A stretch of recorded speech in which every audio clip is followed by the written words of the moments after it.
Mr. Speaker, I rise in support of this measure and I yield myself as much time as I may consume. The gentleman is recognized. Thank you, Mr. Speaker.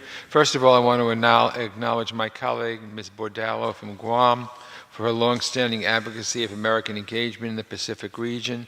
Thank you for introducing this resolution.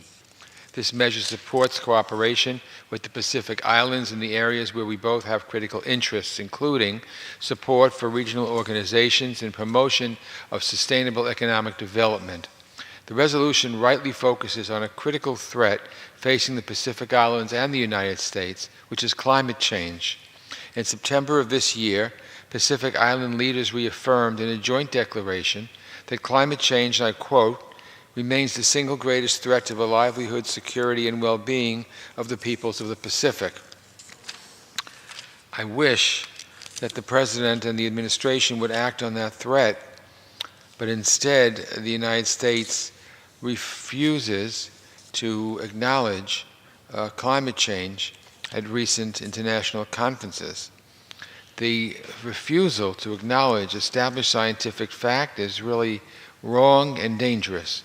Our country has a critical role to play in the effort to address climate change, and when we abdicate that responsibility, we endanger future generations and the regions most at risk, like the Pacific Islands.